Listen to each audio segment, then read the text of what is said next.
അടുത്തിടെ ഇന്ത്യ ഒരു മിസൈൽ പുറത്തിറക്കി. ഈ മിസൈൽ കണ്ടയുടനെ പാകിസ്ഥാനിലുള്ള വളരെ പ്രധാനപ്പെട്ട അധികാരികൾ, അതും പ്രധാനമായി വ്യോമസേനയിലുള്ള ഉദ്യോഗസ്ഥർ, ആ രാജ്യത്തിന്റെ മാധ്യമങ്ങൾക്ക് ഒരു പ്രധാനപ്പെട്ട ലേഖനം റിലീസ് ചെയ്തു. അതിൽ ഈ മിസൈൽ ഇന്ത്യ 2027-28 ഇൻഡക്ട് ചെയ്യുകയാണെങ്കിൽ പാകിസ്ഥാൻ വ്യോമസേനയിലുള്ള F-16, J-17 എന്ന് വിളിക്കപ്പെടുന്ന യുദ്ധവിമാനങ്ങൾ എല്ലാം ഉപയോഗശൂന്യമാകും എന്ന് പറഞ്ഞു. അപ്പോൾ ഇന്നത്തെ വീഡിയോയിലൂടെ ഇദ്ദേഹത്തിന്റെ ഈ അഭിപ്രായത്തെക്കുറിച്ചാണ് നമ്മൾ വിശദമായി അറിയാൻ പോകുന്നത്.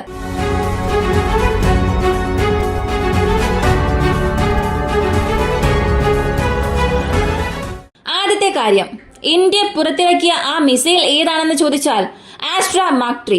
ആസ്ട്ര മാർക്ക് 3യെ സംബന്ധിച്ച് ഇത് 350 കിലോമീറ്റർ റേഞ്ചുള്ള ഒരു എയർ ടു എയർ മിസൈലാണ്. ഇനി എയർ ടു എയർ മിസൈലിനെ കുറിച്ച് പറയുകയാണെങ്കിൽ ചില വർഷങ്ങൾക്ക് മുൻപ് വരെയും പാകിസ്ഥാനായിരുന്നു അതിൽ മുൻതൂക്കം ഉണ്ടായിരുന്നത്. കാരണം F-16 എന്ന യുദ്ധവിമാനം, F-16 ഒരു അമേരിക്കൻ നിർമ്മാണമാണ്. വിമാനം മാത്രമായിട്ടല്ല കിട്ടുക, വിമാനമായി ചേർത്ത് air to air missiles, air to ground missiles, കൂടാതെ GPS ഗൈഡഡ് ബോംബ്സ് എല്ലാം ചേർത്താണ് അമേരിക്കൻസ് നൽകുന്നത്. അങ്ങനെ നൽകിയപ്പോൾ സൈൽവൈൻഡർ എന്ന ഒരു എയർ ടു എയർ മിസൈലും ഈ F-16 പാക്കേജിൽ വന്നു. ഏകദേശം 20 വർഷം unmatched air to air supremacy പാകിസ്ഥാന് ഈ ഒരു മിസൈൽസ് നൽകി. കാരണം ഇതിനെ മാച്ച് ചെയ്യാൻ ലോകത്തിൽ മറ്റേത് കൺട്രിയുടെ പക്കലും ഒരു മിസൈൽ ഇല്ലായിരുന്നു. ബിയോണ്ട് വിഷ്വൽ റേഞ്ച്, അതായത് 60 കിലോമീറ്ററിലധികം പോവുകയാണെങ്കിൽ തന്നെ അത് ബിയോണ്ട് വിഷ്വൽ റേഞ്ച് ആണ്. അങ്ങനെ ഇവരുടെ മിസൈൽസ് ഏകദേശം 110 കിലോമീറ്റർ ദൂരമുള്ള ടാർഗറ്റ്സിനെ പോലും ന്യൂട്രലൈസ് ചെയ്യാൻ കഴിവുള്ളവയായിരുന്നു. അപ്പോ പാകിസ്ഥാനീസിന് 20 വർഷമായി ക്യാച്ചപ്പ് ചെയ്യണം എന്ന് ചിന്തിച്ചപ്പോഴാണ് DRDO ഒരു പ്രോജക്ട് സ്റ്റാർട്ട് ചെയ്തത്. അതാണ് ആസ്ട്രോ സീരീസ് ഓഫ് മിസൈൽസ്. അപ്പൊ പാകിസ്ഥാൻസിന്റെ American made supreme air to air മിസൈൽസിനെ മാച്ച് ചെയ്യാൻ നമ്മുടെ പക്കൽ ഒരേ ഒരു പോംവഴി ഉണ്ടായിരുന്നുള്ളൂ. ഒന്നുകിൽ യൂറോപ്യൻ കൺട്രീസിൽ നിന്ന് പൈത്തോൺ പോലുള്ള മിസൈൽസോ അല്ലെങ്കിൽ മൈക്രോ പോലുള്ള മിസൈൽസോ ഇൻഡക്ട് ചെയ്യണം. അതിന് നമ്മൾ റഫേൽ യുദ്ധവിമാനം, മിറാഷ് 2000 യുദ്ധവിമാനം വാങ്ങിക്കൊണ്ടിരുന്നു. അതുവഴി പാശ്ചാത്യ രാജ്യങ്ങളുടെ അമേരിക്കൻ എയർ ടു എയർ മിസൈൽസിന് സമാനമായ മിസൈൽസ് ഇൻഡക്ട് ചെയ്തു. ഇത് കൂടാതെ റഷ്യൻസിന്റെ R series of missiles, R-73, R-77 പോലുള്ള മിസൈൽസും നമ്മുടെ റഷ്യൻ യുദ്ധവിമാനങ്ങളിൽ ഇൻഡക്ട് ചെയ്തു. ഇപ്പൊ പാശ്ചാത്യ രാജ്യങ്ങളുടെ മിസൈൽ സാങ്കേതിക വിദ്യ പ്രധാനമായും എയർ ടു എയർ മിസൈൽസിനെ കൊണ്ടുവരണം എന്നുണ്ടെങ്കിൽ അവരുടെ ഫൈറ്റർ ജെറ്റ്സും വാങ്ങിയാൽ മാത്രമേ സാധിക്കൂ. വെറുതെ എയർ ടു എയർ മിസൈൽസ് മാത്രമായി വാങ്ങാൻ സാധിക്കില്ല. അങ്ങനെ നമ്മൾ വാങ്ങുമ്പോൾ മിറാഷ് 2000 ഡീൽ തന്നെ വലിയ രീതിയിൽ നമുക്കൊരു ചിലവേറിയ കാര്യമായി മാറി. ഇപ്പോ റഫേൽ ഡീൽ എടുക്കുകയാണെങ്കിലും വലിയ രീതിയിലുള്ള മെറ്റീരിയൽസ് ചിലവും നമുക്ക് അവിടെ സംഭവിച്ചു. അപ്പോ മെറ്റീരിയൽസിന്റെ ചിലവ് കുറച്ച് കാപ്പബിലിറ്റി നൽകണമെന്ന് ചിന്തിച്ചാൽ അതിനുള്ള ഒരേയൊരു ഓപ്ഷൻ ആഭ്യന്തരമായി മിസൈൽസ് നിർമ്മിക്കുക എന്നുള്ളതാണ്. അതുകൊണ്ടാണ് ആസ്ട്ര സീരീസ് തന്നെ രൂപപ്പെട്ടത്. ആസ്ട്ര സീരീസിനെ സംബന്ധിച്ചിടത്തോളം ആസ്ട്ര മാർക്ക് 1 100 മുതൽ 110 കിലോമീറ്റർ, ആസ്ട്ര മാർക്ക് 2 160 മുതൽ 180 kilometre, Astra mark 3 350 kilometre range ഉണ്ട്. ഇപ്പോ ഈ 350 കിലോമീറ്റർ ദൂരപരിധിയാണ് ഈ പാകിസ്ഥാൻസ് കണ്ട് ഭയപ്പെടാൻ കാരണം. ശരി, ഈ 350 ദൂരപരിധിയുള്ള ഈ മിസൈൽസ് ഉപയോഗിച്ചാൽ പാകിസ്ഥാന്റെ F-16 യുദ്ധവിമാനത്തെ നമ്മുടെ എയർബേസിൽ നിന്നും ടേക്ക് ഓഫ് ആകുന്ന ഒരു യുദ്ധവിമാനം, ഉദാഹരണത്തിന് സുഖോയ് അല്ലെങ്കിൽ തേജസ് വിമാനം, ഇതിനെ വെച്ച് പാകിസ്ഥാന്റെ വിമാനത്തെ പാകിസ്ഥാനുള്ളിൽ വെച്ച് തന്നെ വെടിവെച്ച് വീഴ്ത്താൻ സാധിക്കുമോ എന്ന് ചോദിച്ചാൽ അതിനുള്ള ഉത്തരം ഇല്ല എന്നാണ്. 350 ദൂരപരിധിയുള്ള എയർ ടു എയർ മിസൈലുകളെല്ലാം തന്നെ നിലവിലുള്ള സാങ്കേതിക വിദ്യയിൽ പതുക്കെ നീങ്ങുന്ന ടാർഗറ്റ്സിനെ നിർവീര്യമാക്കാൻ മാത്രമേ ഉപയോഗിക്കാൻ സാധിക്കൂ. ഇപ്പോ ഫൈറ്റർ ജെറ്റ്സ് എടുത്താൽ അത് മാർക്ക് 2, മാർക്ക് 2.2 പോലുള്ള വേഗതയിൽ സഞ്ചരിക്കാൻ കഴിവുള്ളതാണ്. അപ്പോ മാർക്ക് 2വിൽ സഞ്ചരിക്കുന്ന ഒരു യുദ്ധവിമാനത്തെ നശിപ്പിക്കാൻ മാർക്ക് 4, മാർക്ക് 5ൽ ക്രൂസ് ചെയ്യുന്ന ഒരു air to air missile 220 kilometre അകലെ വെച്ച് തന്നെ ലോഞ്ച് ചെയ്തു. അങ്ങനെ ആ എയർ ടു എയർ മിസൈൽസ് ചെന്നതിനെ ആക്രമിക്കണമെന്നുണ്ടെങ്കിൽ ഈ ഒരു മിസൈൽ 250 കിലോമീറ്റർ കവർ ചെയ്യുന്നതിനുള്ളിൽ ആ യുദ്ധവിമാനം എക്സ്ട്രാ ഒരു 150 കിലോമീറ്റർ കവർ ചെയ്യും. അപ്പോ ഈ മിസൈലിന്റെ ദൂരപരിധി 350 കിലോമീറ്റർ ആണ്. എന്നാൽ ആ വിമാനം എക്സ്ട്രാ 150 കിലോമീറ്റർ കവർ ചെയ്യുന്നത് കൊണ്ട് 50 കിലോമീറ്റർ ദൂരത്തിൽ യുദ്ധവിമാനം പോയിക്കൊണ്ടിരിക്കുമ്പോൾ തന്നെ ഈ മിസൈലിന്റെ ഇന്ധനം അവസാനിക്കും. ഇതാണ് ഫൈറ്റർ ജെറ്റിനെ നമ്മൾ ലോങ് റേഞ്ചിൽ ആക്രമിക്കാൻ കഴിയാത്തതിന്റെ കാരണം. ചില സന്ദർഭങ്ങളിൽ ഇപ്പൊ റഷ്യ ഉക്രൈൻ യുദ്ധങ്ങളിൽ സംഭവിച്ചത് 200 കിലോമീറ്റർ 250 കിലോമീറ്റർ ദൂരത്തിലൊക്കെ ആക്രമിച്ചിട്ടുണ്ട്. ഇതെല്ലാം പ്രധാനമായും ഭാഗ്യമെന്ന് തന്നെ പറയണം. കാരണം ഫൈറ്റർ ജെറ്റും മിസൈലും മുഖാമുഖം വന്നിട്ടുണ്ട്. അങ്ങനെ വന്നതുകൊണ്ടാണ് ഈ എയർ ടു എയർ മിസൈൽ ഇത്ര ദൂരത്തിലുള്ള ഒരു ഫൈറ്റർ ജെറ്റിനെ ആക്രമിച്ചത്.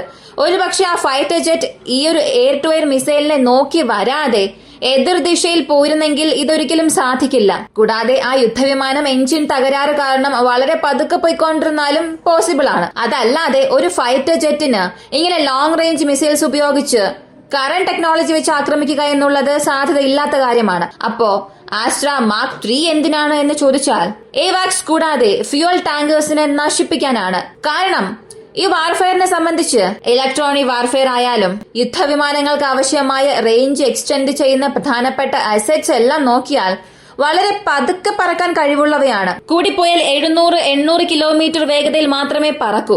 അങ്ങനെ പറക്കുന്ന ഈ ഒരു എയർക്രാഫ്റ്റ്സിനെ നമ്മൾ മുൻകൂട്ടി തന്നെ ആക്രമിക്കുകയാണെങ്കിൽ പാകിസ്ഥാൻസിന് അത് വലിയ തിരിച്ചടിയാകും. അങ്ങനെയാണെങ്കിൽ അവരുടെ ഫൈറ്റർ ജെറ്റ്സിനെ നമുക്ക് വളരെ എളുപ്പത്തിൽ തന്നെ നശിപ്പിക്കാനും സാധിക്കും. ഇതാണ് ഈ ലോങ് റേഞ്ച് മിസൈൽസിന്റെ പ്രധാനപ്പെട്ട യൂസബിലിറ്റി. ഇപ്പൊ നമ്മുടെ ശത്രുക്കളുടെ പക്കൽ എങ്ങനെയുള്ള മിസൈൽസ് ഉണ്ടെന്ന് നോക്കിയാൽ PL-15. ഈ PL-15 ചൈനയാണ് നിർമ്മിച്ചത്. ചൈന നിർമ്മിച്ച ഒരു ടാങ്കർ ഏവാക്സ് കില്ലറാണ്. ഈ ഏവാക്സ് കില്ലറെ പാകിസ്ഥാൻ യുദ്ധവിമാനങ്ങൾക്ക് അവർ നൽകിയതായി ഒരു കരാറുണ്ട്. ഇതിനകം അറിയാം പാകിസ്ഥാൻ എന്ന ഈ രാജ്യം ചൈനയുമായി ഒരു ടൈപ്പ് വയ്ക്കുകയും J-17 നിർമ്മിക്കുന്നുണ്ട്. ഈ വിമാനത്തെ ചൈനയുമായി നിർമ്മിക്കുന്നത് കൊണ്ട് ഈ വിമാനത്തിന് ആവശ്യമായ advanced air to air missiles, air to ground cruise missiles ഇവയെല്ലാം ചൈന തന്നെ നൽകും. അങ്ങനെ നൽകുമ്പോഴാണ് PL-15 എന്ന മിസൈൽ വന്നത്. ഇതിന്റെ റേഞ്ച് 300 കിലോമീറ്റർ ആണ്. നമ്മൾ അതിനേക്കാൾ 50 കിലോമീറ്റർ അധികമാക്കിയിട്ടുണ്ട്. എന്നാൽ PL-15 ആയാലും ആസ്ട്ര മാർക്ക് 3 ആയാലും ഇന്നത്തെ കാലത്ത് ഏവാക്സ് ടാങ്കേഴ്സിനെ മാത്രമേ ഇത്രയും ദൂരത്തിൽ നിന്ന് ആക്രമിച്ച് നശിപ്പിക്കാൻ സാധിക്കൂ. എന്നാൽ യുദ്ധവിമാനങ്ങൾ എടുത്താൽ 300 കിലോമീറ്റർ അകലെയുള്ള ഒരു ഫൈറ്റർ ജെറ്റിനെ നമുക്കൊണ്ട് ആക്രമിക്കാൻ സാധിക്കില്ല. തീർച്ചയായും 150-100 കിലോമീറ്റർ അകലെയുള്ള ഒരു ഫൈറ്റർ ജെറ്റിനെ നമ്മെക്കൊണ്ട് വളരെ എളുപ്പത്തിൽ തന്നെ എയർ ടു എയർ മിസൈൽസ് ഉപയോഗിച്ച് ആക്രമിക്കാൻ കഴിയും. ഇതാണ് സിമ്പിളായ കോൺസെപ്റ്റ്. 350 കിലോമീറ്റർ റേഞ്ച് ഉണ്ട് എന്ന ഒറ്റ കാരണം കൊണ്ട് 300 കിലോമീറ്റർ മാറിയുള്ള ഒരു ഫൈറ്റർ ജെറ്റിനെ നമ്മെക്കൊണ്ട് ആക്രമിക്കാൻ സാധിക്കില്ല. എന്നാൽ റഷ്യൻസ് ഇതിനായി ഒരു പരിഹാരം വികസിപ്പിച്ചെടുത്തിട്ടുണ്ട്. റഷ്യൻസിന്റെ R സീരീസിലുള്ള latest version hypersonic air to air missile ആണ്. ആ എയർ ടു എയർ മിസൈൽസ് വിചാരിച്ചാൽ മാർക്ക് 7, മാർക്ക് 8 യാത്ര ചെയ്താൽ ഒരു പക്ഷേ ഫൈറ്റർ ജെറ്റിനെ 300 കിലോമീറ്റർ ദൂരത്തിൽ വെച്ച് തന്നെ ആക്രമിക്കാൻ സാധിക്കും. എന്നാൽ അത് ഭാവിയിൽ മാത്രമേ സാധിക്കൂ. ഇന്നത്തെ കാലത്ത് ഇത്ര മാത്രമേ കഴിയുകയുള്ളൂ. ഇപ്പോ ഈ ഒരു കാര്യത്തിലേക്ക് വരാം. ഇപ്പൊ പാകിസ്ഥാൻകാർക്കുള്ള ഓപ്ഷൻ എന്താണെന്ന് നോക്കിയാൽ വളരെ പരിമിതമാണ്.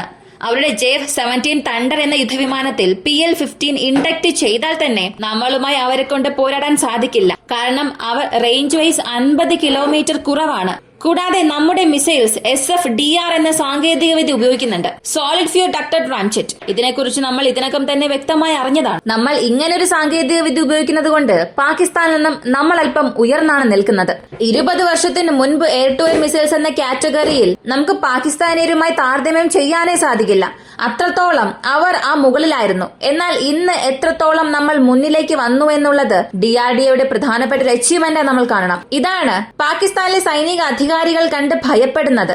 കാരണം SFDR സാങ്കേതിക വിദ്യ ഉപയോഗിച്ച് Astra mark 1, mark 2, mark 3 series എല്ലാം നമ്മൾ നിറച്ചാൽ പാകിസ്ഥാന്റെ യുദ്ധവിമാനങ്ങൾ വളരെ എളുപ്പത്തിൽ ഇരയായി മാറും. അതും സുഖോയ്, സൂപ്പർ സുഖോയ് എന്ന് പറയുന്ന ഈ പ്രോഗ്രാമിലൊക്കെ നമ്മൾ മിസൈൽസ് ഇൻഡക്ട് ചെയ്യുകയാണെങ്കിൽ അവരുടെ എയർഫോഴ്സ് തന്നെ കാലിയായി മാറും. പക്ഷെ അവർക്കിപ്പോഴും പ്രതീക്ഷ അവസാനിച്ചിട്ടില്ല. കാരണം അവരുടെ രാജ്യത്തിൽ 5th gen fighter jet induct ചെയ്യാനുള്ള പ്രോസസ് എല്ലാം ആരംഭിച്ചിട്ടുണ്ട്. അപ്പൊ 5th ജെൻ ഫൈറ്റർ ജെറ്റ് വരാത്തിടത്തോളം നമ്മുടെ പക്കലാണ് ഒരു മുൻതൂക്കം ഉള്ളത്. 5th ജെൻ വരികയാണെങ്കിൽ മാത്രമാണ് ഈ ഒരു ഇക്വേഷൻ അവർക്ക് ഫേവറാക്കി മാറ്റാൻ സാധിക്കും. അതുകൊണ്ട് ഇക്കാര്യത്തിന് വേണ്ടി അവിടെയുള്ള അധികാരികൾ കൂടുതൽ സമ്മർദ്ദം ചെലുത്തുന്നുണ്ട്. ഇതൊക്കെ കൊണ്ടാണ് ഞങ്ങൾ 5th ജെൻ വാങ്ങുന്നത് എന്ന്. ഇപ്പോ നമ്മൾ എത്ര തന്നെ ഒരു ഭാഗത്ത് ലാഗ് ആയിക്കൊണ്ടിരുന്നാലും, അതായത് നമ്മുടെ തേജസ് യുദ്ധവിമാനത്തിന്റെ പ്രൊഡക്ഷൻ ശരിയായി നമ്പേഴ്സിൽ എത്തുന്നില്ല, നമ്മുടെ സ്ക്വാഡ്രൺ സ്ട്രെങ്ത് കുറയുന്നുണ്ട്. ഇങ്ങനെയൊക്കെ ആയാലും മറ്റൊരു ഭാഗത്ത് നമ്മുടെ DRDO പ്രധാനപ്പെട്ട സാങ്കേതിക വിദ്യയിൽ ഇൻവെസ്റ്റ് ചെയ്ത് ആ വിടവ് നികത്താനുള്ള ചില കാര്യങ്ങൾ ചെയ്യുന്നു. ഇത് നല്ലൊരു പ്രത്യാശ തന്നെ നമുക്ക് നൽകുന്നുണ്ട്. ഇതേക്കുറിച്ചുള്ള നിങ്ങളുടെ അഭിപ്രായം കമന്റിൽ പറയുക. ഇങ്ങനെയുള്ള വീഡിയോസിന് താല്പര്യമുള്ളവരാണ് നിങ്ങളെങ്കിൽ ഇപ്പോൾ തന്നെ നമ്മുടെ ചാനൽ സബ്സ്ക്രൈബ് ചെയ്യുക. മറ്റൊരു വീഡിയോയുമായി വീണ്ടും കാണാം.